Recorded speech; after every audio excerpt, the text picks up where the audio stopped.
Well, I am super, super excited to chat with a lady who is huge actually on YouTube and in her field.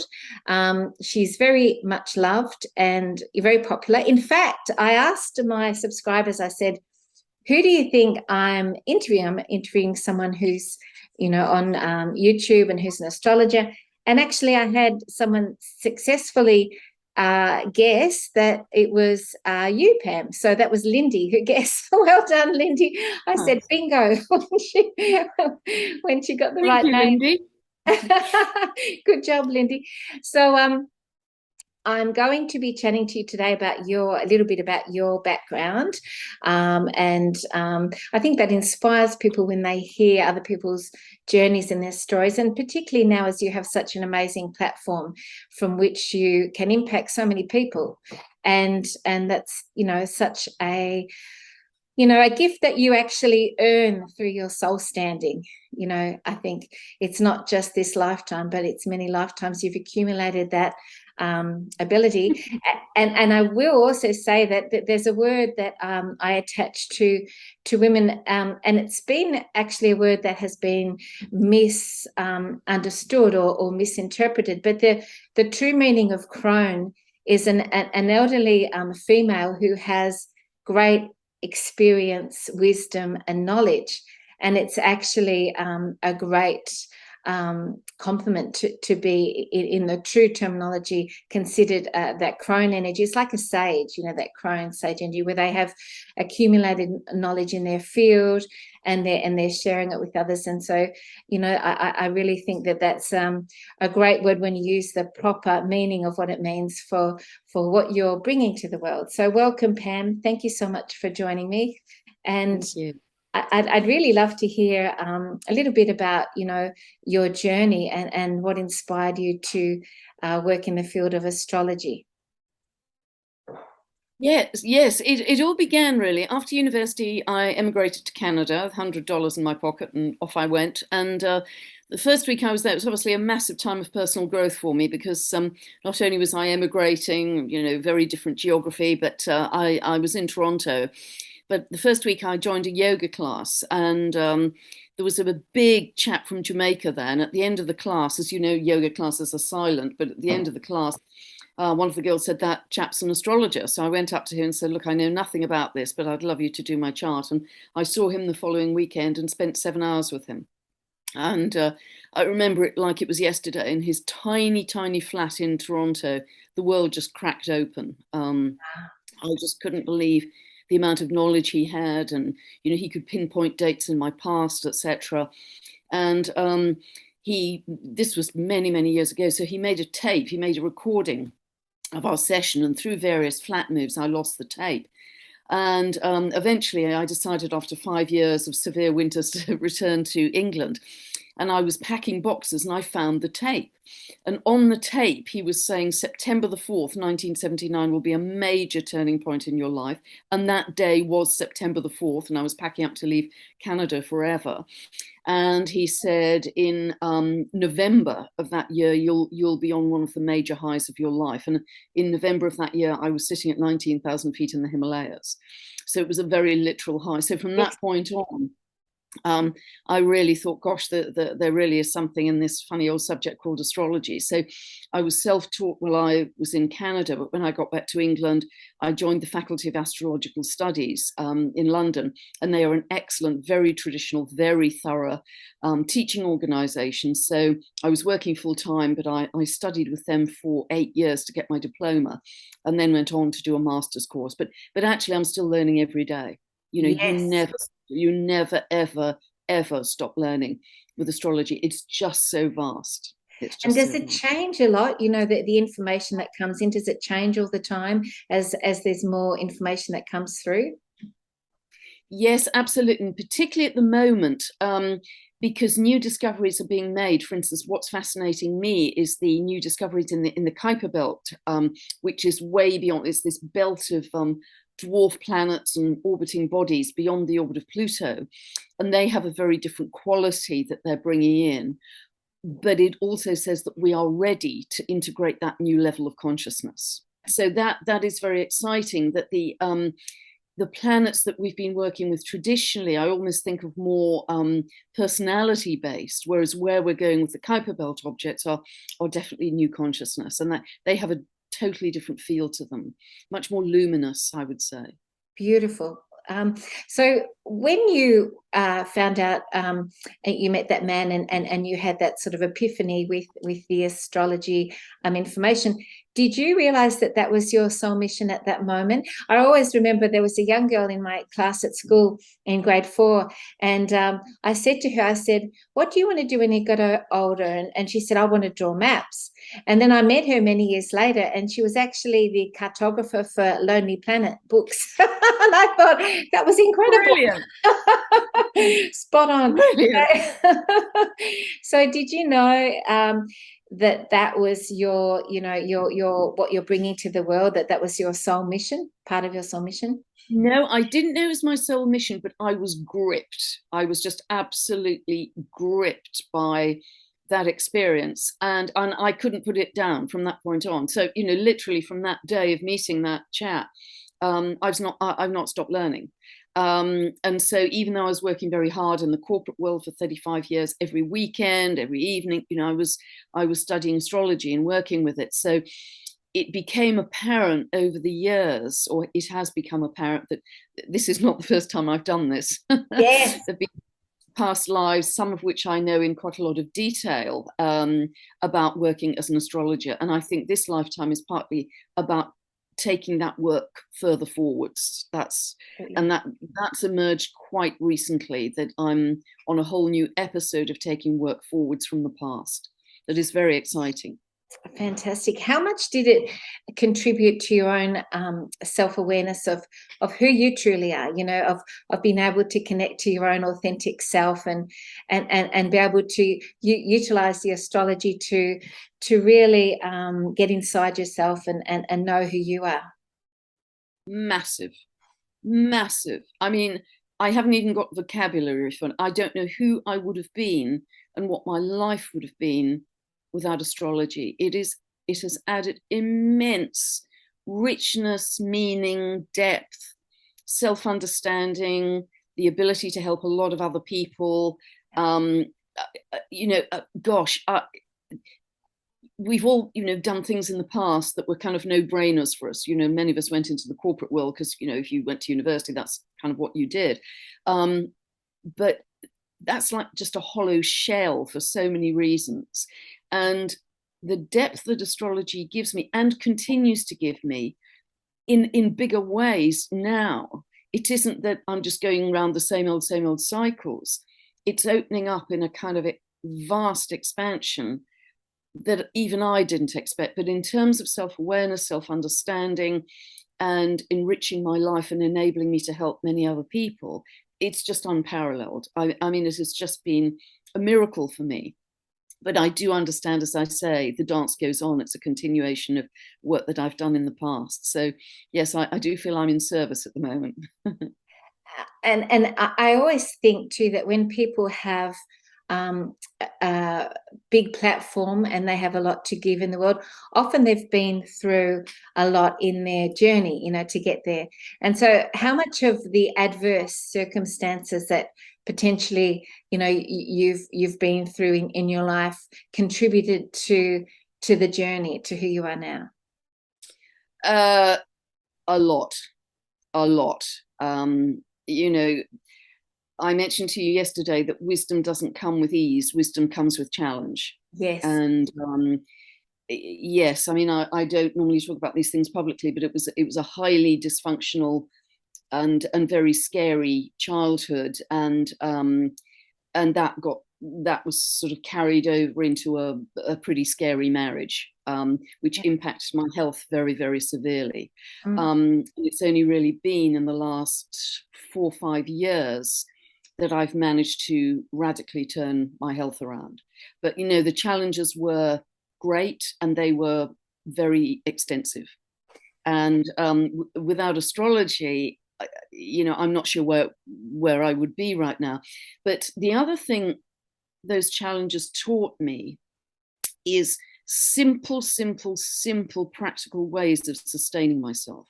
And Right. that's what I try and help other people, like, closing your eyes, dropping into your breath, being out in nature, staring into a flower, hugging a tree, hugging a pet. It's terribly, terribly simple things Yeah. that really got me through in times of adversity when I didn't have any other resources Sure. um, to support me. There was nowhere else to go and no one else to go to in those extended times. So I had to fall back on myself, and that, I think, has developed a great deal of strength and self-sufficiency in myself. But it's also developed some very simple tips and methods of getting through difficult times. Yeah. That's brilliant.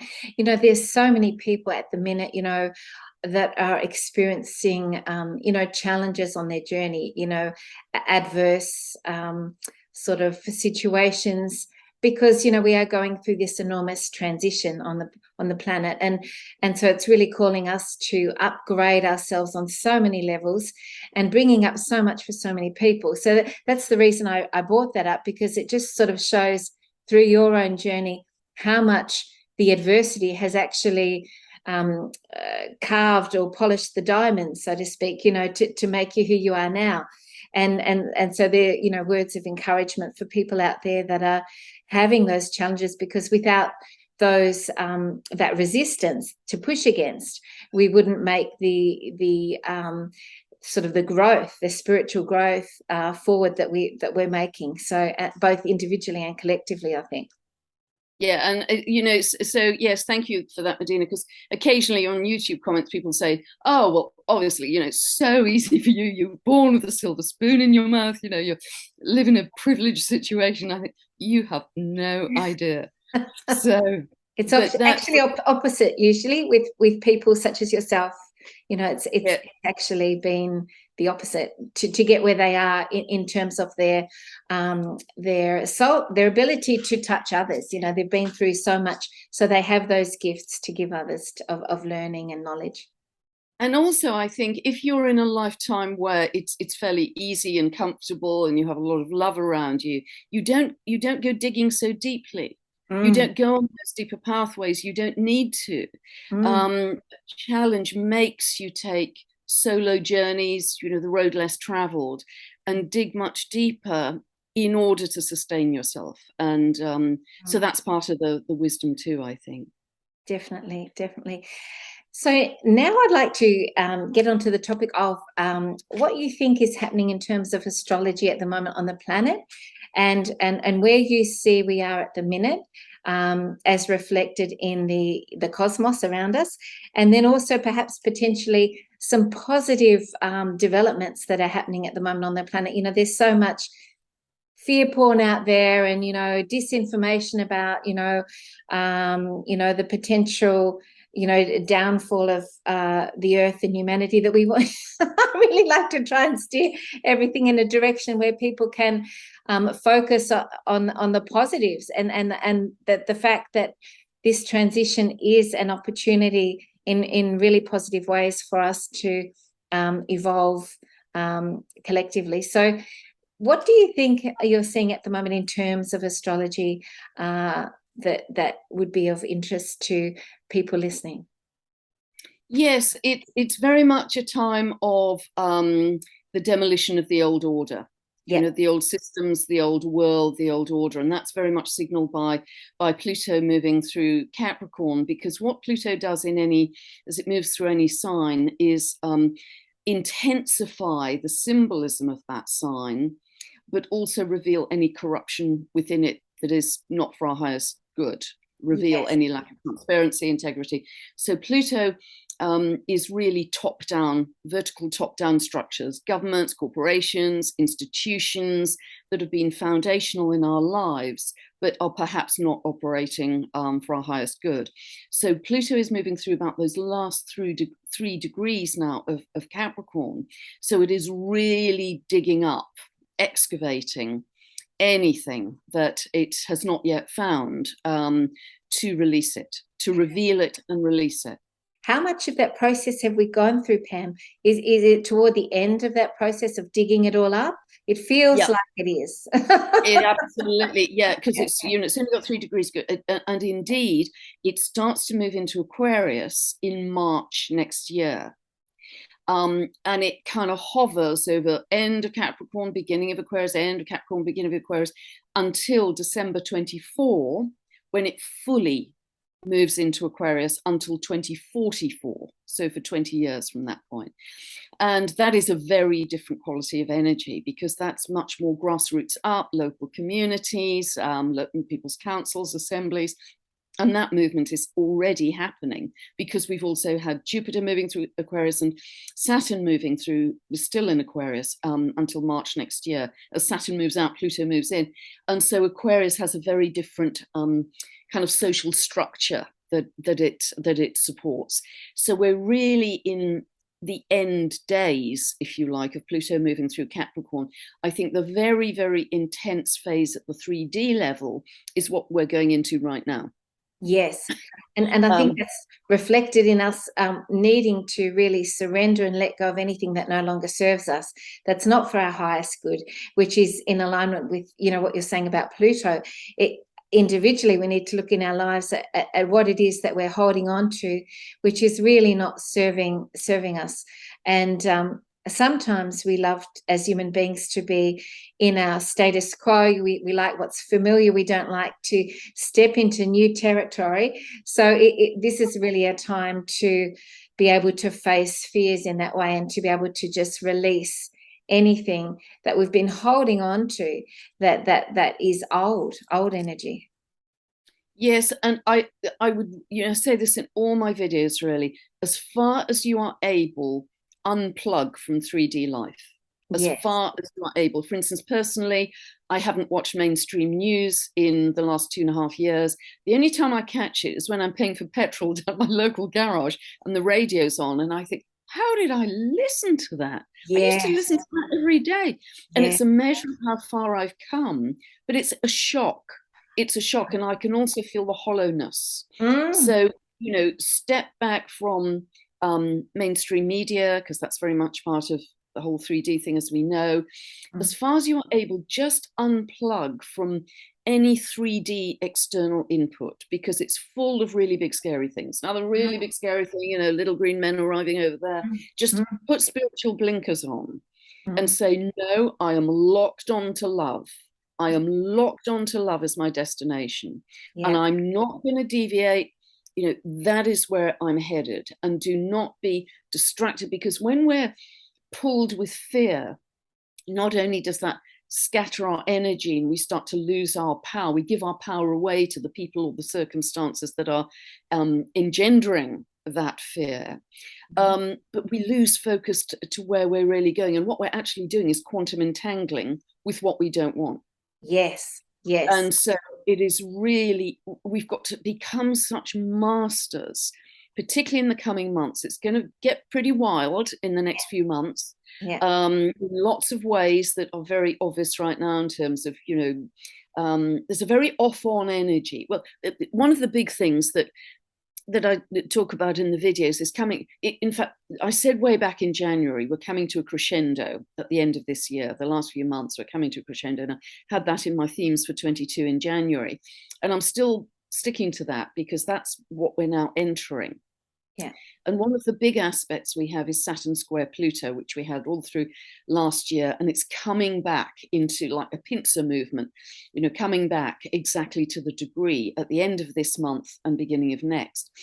And just kind of shorthand that Saturn is the past, Saturn is the way we've always done things, Saturn is government, Saturn is rules and regulations, Saturn is for your safety, you've got to comply, it's centralized everything. Whereas Uranus said, not a hope, I want freedom, I'm a maverick, I'll invent my own rules, I'm not going to comply and obey the rules. Also, Uranus is the planet of the future. So ultimately, in these battles, Uranus will always win, but not without the challenge. Uranus is connected to higher mind, to the galactics. We're going to be having a lot more information about galactic beings and the fact that we are galactic beings, actually, and that's where we've come from. Yes. We're going to have a lot more about sort of air travel and all of that moving forwards. But anyway, so the big clash is this control freedom piece, control freedom, individual versus the state, if you like. And that's coming back to a crescendo right now, really, absolutely right now, and will run through the autumn. Kerry Cassidy talks about the rebel gene, which is that sort of energy of the Uranus you're talking about. And how much do you think that humanity is really stepping into that energy of, individualized thought, and thought that is not based on control programs and perhaps frequencies that are being fed to us and things like that? How much do you think we're successful at the moment when you look at the astrology as a planet, of being able to think for ourselves now and be able to be in that sort of rebel energy? I think it's growing. I think it's growing because, as I say, ultimately Uranus will always win, and particularly because Pluto is moving into Aquarius, ruled by Uranus. And Pluto will intensify the Aquarian energy and therefore essentially the Uranian energy. Right. Right. And that is beginning in March, but we're already feeling it. So already it's like a huge fork in the road, Medyhne. And so people essentially have broadly made a choice which way they're going. But increasingly, because of the challenges coming at us, whether they're energy prices or food shortages or all that kind of thing, increasingly people are saying, do you know, this just doesn't feel right. This just doesn't feel right. So increasingly there is a shift to more independent thinking, I think. And that, I think we're already, frankly, beyond the tipping point, and the eclipses are going to increase those feelings. In fact, it's very interesting. Just before we hopped on today, I was looking at the chart for Australia, which is set for the 1st of January 1901, 13:25 local time, Melbourne. And in that, the moon, which is the people, is at 20 of Taurus. Now, the total lunar eclipse on the 8th of November, which is the midterm election date, so not sure that's going to be... Coincidence. Yes, how smoothly that's going to go. It's going to be conjunct that moon. So this is going to ignite the people with Uranian energy in Australia, I would suggest. Yeah. So you've had a very, I know, I'm aware, obviously, you've had a very tough time, but you've also had transiting Pluto, the planet of power and control, moving all over the midheaven of that chart, Australia, which is the government, leadership and government. So it's been excessively, tight, top-down control, but that has now moved on. That has now moved on. So particularly that total lunar eclipse in November, 8th of November, and we'll feel the energy always with big eclipses like that a month before, up to 6 months later. But it will, I believe, activate that moon, which represents the people. It's a lot around resources and land, Taurus, food supplies, all of that kind of thing. And food is so fundamental to us all, isn't it? So, if we're in a situation where we're back to root chakra issues, eventually people become stirred. And but all of this is necessary. It's not comfortable, it's not easy, but it's like, I'll use this analogy before. It's, if you want to put a new kitchen in, you have to smash out your old kitchen cupboards before you can put the new ones. You can't just fit the new ones on top. So it's a mess and it's noisy and the place is covered in dust and it's very uncomfortable and you can't make a cup of tea. And but we have to go through that process of the demolition of the old in order to get to the new, and almost the deeper the demolition of the old, the greater the blossoming, the birthing and the blossoming of the new. Absolutely. I think the financial system is such a big thing where so many people are having challenges there with the finances, and the bills are getting bigger and that sort of thing. But when you think about it, if you're breaking down a system with a dark system, you don't want to have them flourishing in money either. That for them to not be able to access money is part of the process of being able to break down the system. So that sort of generally means nobody is having a lot of access to it at the minute, because you know what I'm saying? That means that then they're not able to access it to be able to continue doing what they're doing. it's like the whole system has to break down for them as well as us, and obviously it's going to impact us through that process. But it's sort of, I don't know what other way it can be done. So I think people just need to find that inner resilience and be able to find ways that they can navigate through these types of things and challenges at this time. How do you see the financial situation going? I think it will be very turbulent, and I think there will be radical change. Mm, Uranus moving mm, through Taurus. Uranus is sudden radical shifts and change, and Taurus is banking, business, stock markets, wealth, currencies, all of that. So I think there are going to be some shocks to the system over these next few months. And certainly we are moving towards digitization because Uranus rules the internet and anything digital. So that's the direction of travel. The key thing then becomes, is it centralized Saturn or decentralized Uranus? Because cryptocurrencies were really birthed from the idea of decentralization. But now I understand every government central bank is ready to launch a digital currency. mm. And so we have to be very aware of of how we move through that. But essentially, the 3D challenges will bring people together. There's a very strong urge for collaboration and community. Yes. People want to come together. And it's interesting with lockdown, when many of us were so separated with no human contact, that's it's catapulted back into, I really find human contact precious, really precious. Yes.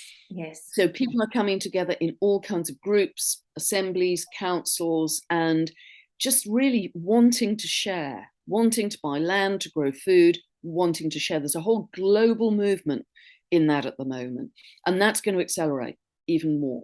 Yeah. So it's very exciting in that way. So if you can put your focus on that, finding a like-minded group of people online, or even better in person in your local geography, who are coming together to really change the world from grassroots. I mean, we've got a wonderful initiative in the UK right now called the People's Health Alliance, because all through the pandemic, our health service, the National Health Service, which we've all loved dearly, historically, has just not been able to cope. So it's absolutely creaking, and people can't get appointments with doctors, and they couldn't get their treatment, and blah blah blah blah blah. So people are aware it's on it's extremely stressed as a state health service right now. So this wonderful lady, Catherine McBean, had the idea of starting up the People's Health Alliance, which is essentially a concept of local health hubs, of people organizing themselves locally. Maybe doctors and nurses from allopathic tradition join them, maybe healers, therapists of all kinds join them. They may find a building, a barn, and they set up a local health hub. And the PHS centrally will issue a kind of a sort of template, organizing template, if you like, to give them ideas of how they can structure this financially, practically. But they're just exploding now all over the world. They've only been going, I think, 3 months. Fantastic. And they have just exploded because there's such a need, again, for local healthcare. That's the thing, isn't it? I mean, it's really identifying where the demand is in your community and in society for services and for things that have a new energy that's more sort of advanced and more progressive, but it can replace the systems that were no longer functioning. So it's being able to really see, well, there's a group of aged care people in our community, and they're not having they don't have all the services, or perhaps they don't have the socialization that they need. So maybe it's bringing young people over to the home so that they can have that interaction with young people and that they've been missing, or just identifying specific things and ways that we can work with the new earth that we're going into. Yeah, and that's what's so exciting. And I have a sense, Medyhne, it's a very, very strong sense, and you may have it too, and I know many people do, that somehow something quite radical is going to happen. And I don't know what because astrology never knows the event. We can just see the quality of energy and the timing. But there's almost a sense that there's going to be some kind of jump or radical earth change, or because of the brilliant photonic light coming in that's upgrading us, there's going to be something that creates quite a radical change or shift in circumstance as we move through these next few months. So next few months, tough at the 3D level, but keep your vision higher than that. Keep on your eagle's perch, keep in a state of divine neutrality. So if you do have to interact with 3D in any way, try and keep this kind of neutral observer position, mentally, spiritually, because do not engage in fear, because that does all kinds of things to our physiology and our timelines and the whole thing that we're aware of. So really try and stay in that neutral state as the observer, flying above it all, almost. Absolutely. Is the feeling to have as far as you are able. Yeah, that's a great idea. I haven't even been to a supermarket for the last 2.5 years. I get my organic food delivered every week. So I haven't even been to a shop in 2.5 years. Wow. So this is a new way of functioning in the world that you've found that aligns with your energy. Brilliant. Yeah. I want to mention, on the topic of communities, I have a wonderful online Patreon community with like-minded people, and I share some fantastic information and resources. So if anyone's interested, got the link below. But yeah, that's great. We're sharing herbal remedies and all sorts of things that are going to be beneficial, going into the new energies. So Pam, what do you think is going to happen in terms of that particular event? Do you have an intuition about it? Some people say it's the solar flash, then other people might say it's an event where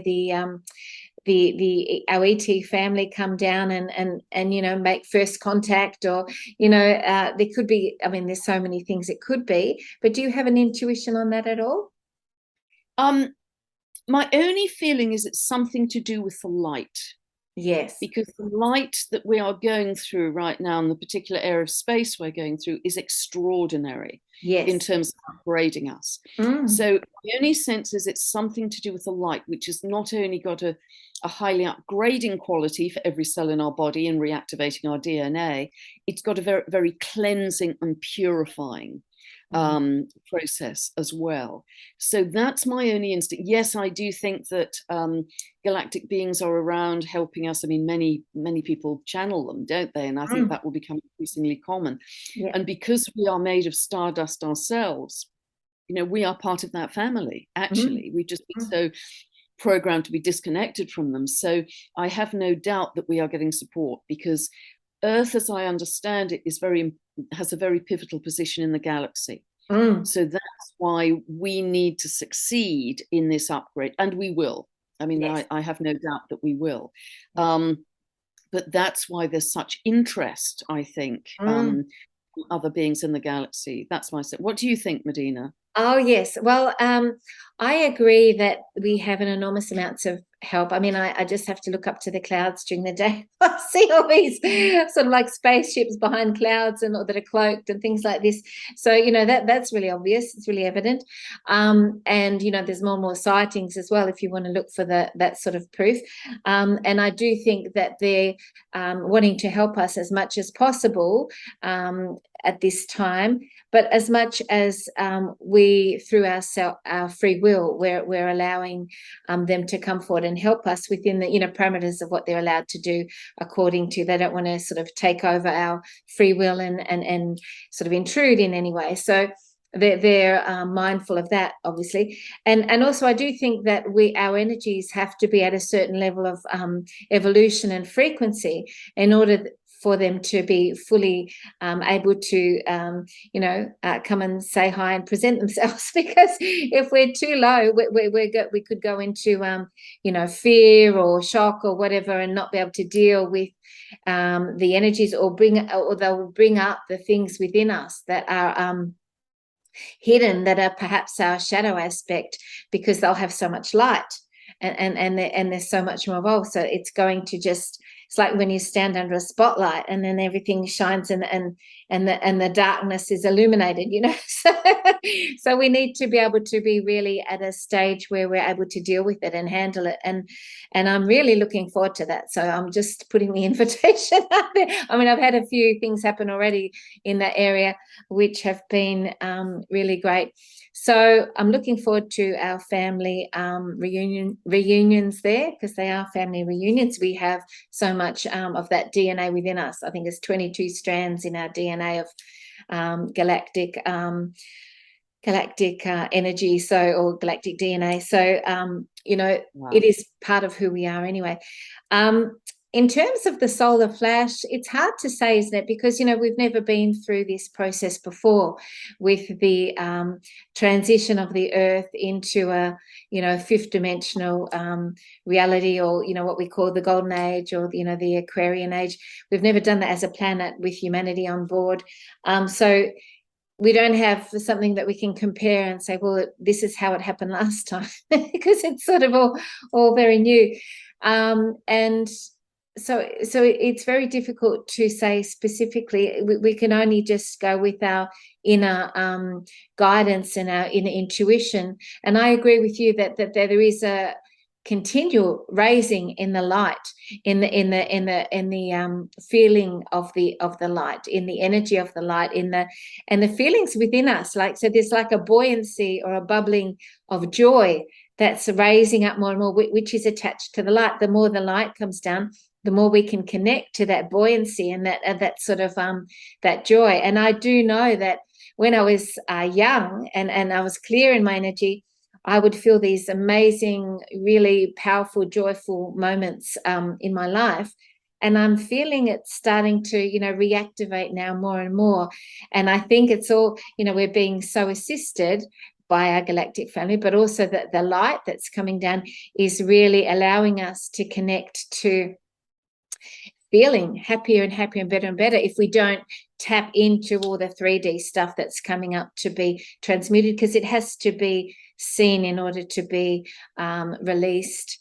So we have to see all the darkness before we can let it go. And it's also part of humanity's learning that they have to know what's happened to a degree before we can move forward. You can't just sort of let all that stuff go and then we're ignorant and clueless about what's been going on. We need to be able to see it and know, in order to really advance and to learn from that, so that we don't follow that same path again.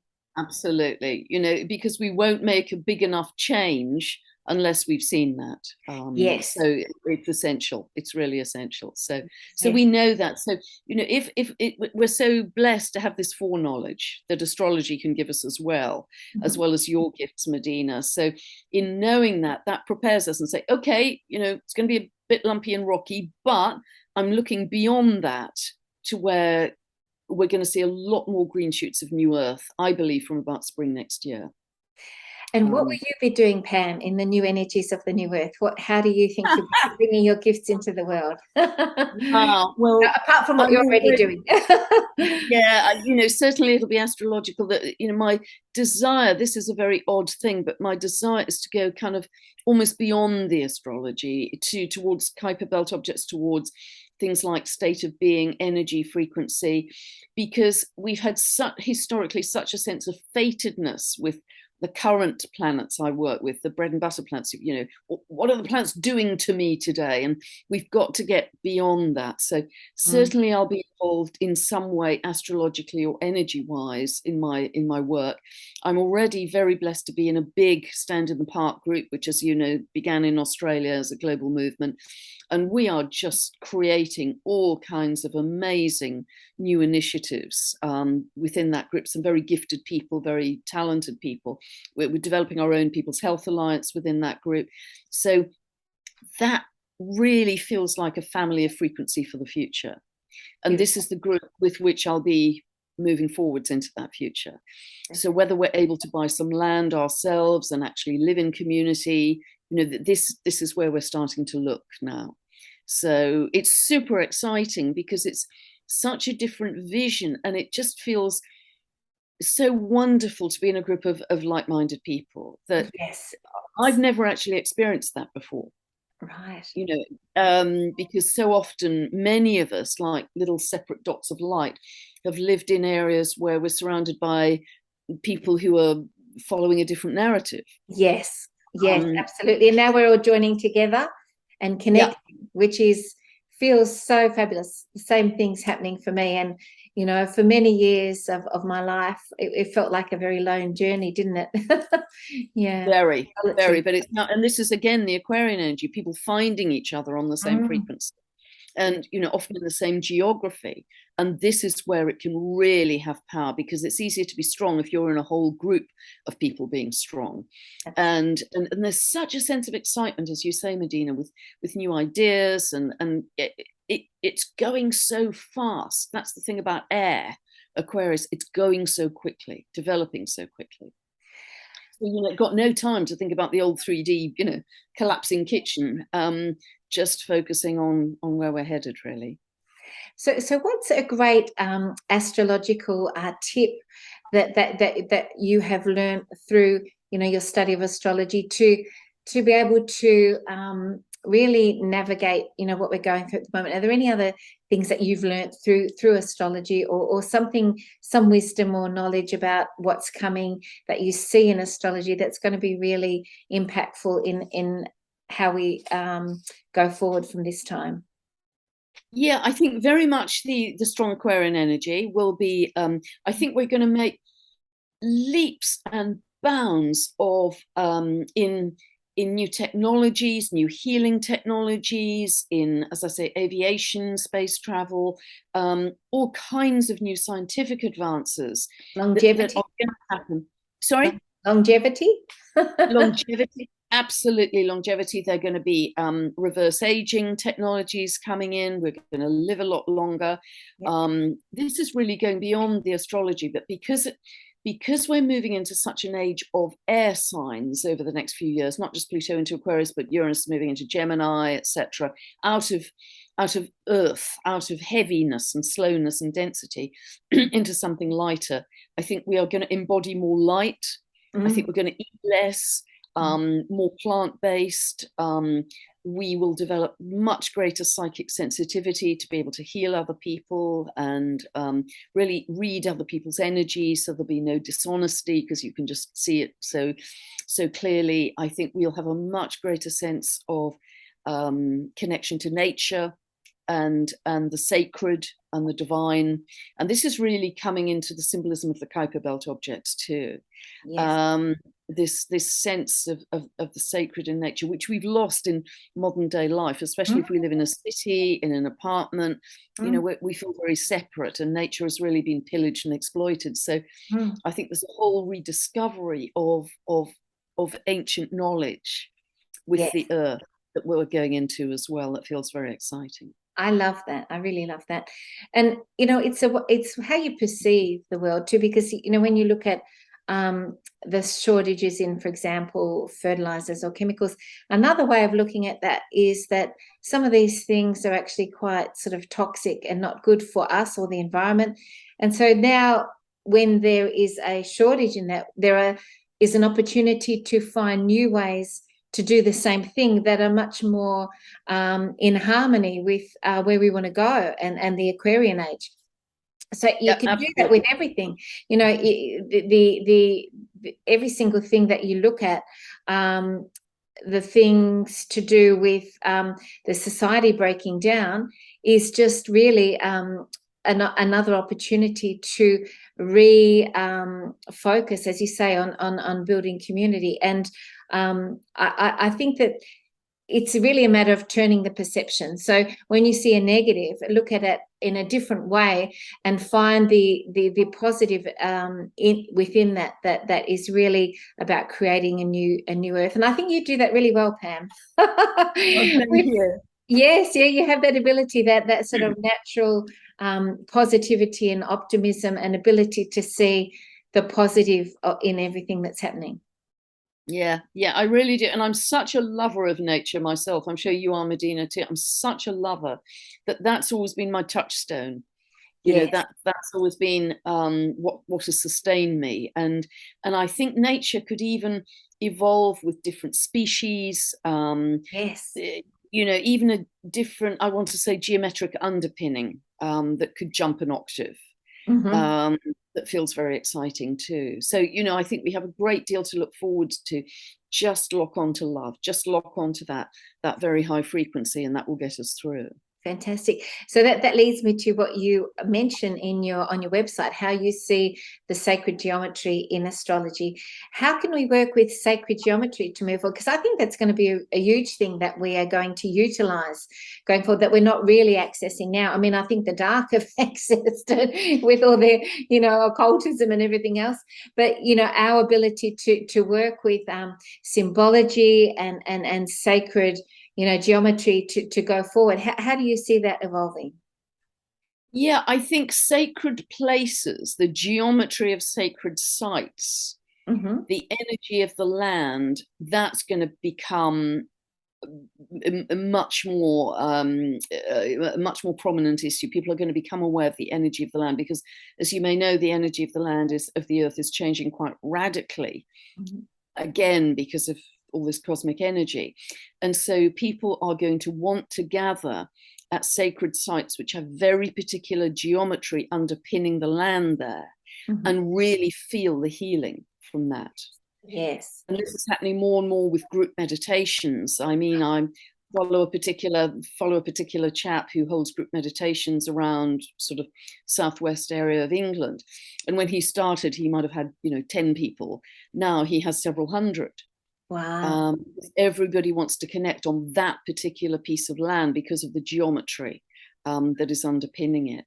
And it's quite interesting with crop circles that I'm understanding more and more about. Crop circles may actually emerge from the geometry underneath the earth Yes. as much as from any galactic beings. Yes. There's so much to learn about crop circles, isn't it, that we don't really understand yet. And I wanted to mention that last night I run a soul healing group, and we did work on a part of Victoria, and we just went in and we did so much purification and cleansing, and were able to really feel an enormous shift in the energy of the land just by a group of us working online together with that healing. So if anyone is inspired by that work or feels like that they'd like to join in, please contact me, because I think you can make a big difference with that sort of work as well. We felt that there was a real density or heaviness that we were able to sort of collectively transmute and bring in a lot more light and positivity. We could all feel it. So it was beautiful. Yeah. Fantastic. Wonderful work. Wonderful. Thank you. Thank you. Well, Pam, thank you so much for this chat today. It's just been a wonderful joy, and I am inspired by what you do, and I hope that you can keep in touch, and I just encourage everyone to go to Pam's site below. All the details are below, contact details. And have you got any last message? Because you've already given so many wonderful messages, but any last messages before we go? Yeah, I think just that the message, you really lock on to love as your docking station and do not deviate. That and love as a state of being. Love Yeah. as a state of being, and everything that you operate from in your life is underpinned by love, and that will get us to a much better place. In truth, there is nothing else, is there? Correct. Yeah. All there is. And anything I think that is not of love will fall away during this period. Yes, fear, false evidence appearing real. Yes. Oh, well, thank you, Pam. It's such a joy to chat with you. Thank you, thank you, thank you. And thank you for everything you're doing for the planet and for humanity too. Yeah, and you too, Medyhne, all of your work too. Bless you. Thank you so much. Thank you. Lots of love. Thank you. Bye, everyone. Bye.